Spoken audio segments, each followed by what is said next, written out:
Assalamualaikum warahmatullahi wabarakatuh. Perkenalkan, nama saya Pramudia Widiakso. Saya dari kelas IF 4507 dengan NIM 13012132208.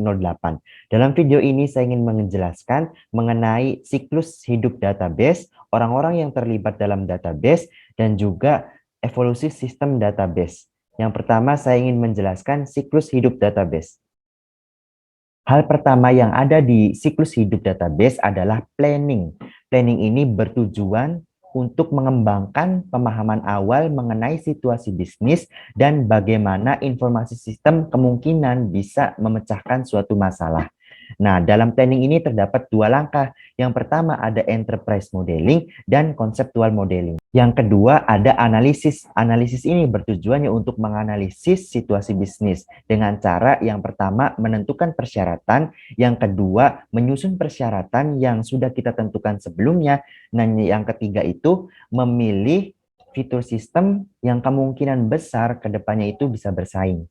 Yang ketiga ada desain. Nah, desain ini bertujuan untuk mengembangkan semua teknologi dan spesifikasi organisasi.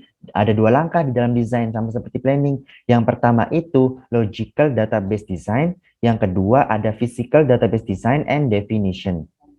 Yang keempat ada implementation atau implementasi. Nah, implementasi ini bertujuan untuk menulis kode program, membangun database, menguji dan menginstal sistem baru, melatih pengguna, dan menyelesaikan dokumentasi.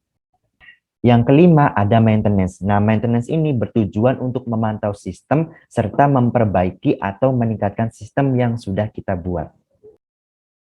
Yang pertama ada bisnis analis. Nah, bisnis analis ini tugasnya untuk menganalisis situasi bisnis yang sedang terjadi. Yang kedua ada sistem analis. Sistem analis menganalisis situasi bisnis juga, cuma lebih ke arah pengembangan sistem komputernya.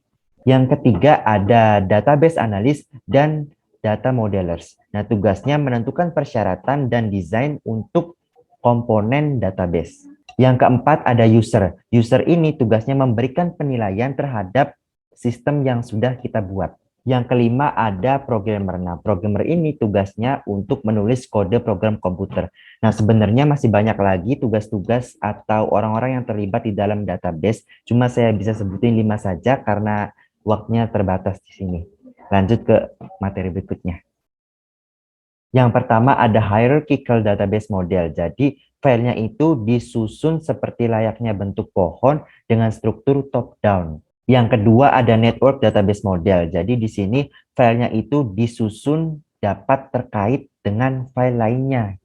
Yang ketiga ada relational database model. Jadi filenya dalam bentuk table dan hubungan antar lainnya. Yang keempat ada object oriented database model. Jadi filenya itu disusun berdasarkan kelas objek dan hubungan antar mereka. Yang kelima ada multidimensional database model. Jadi filenya itu disajikan dalam bentuk kubus atau skema bintang. Sekian dari saya, kurang dan lebihnya mohon maaf. Wassalamualaikum warahmatullahi wabarakatuh.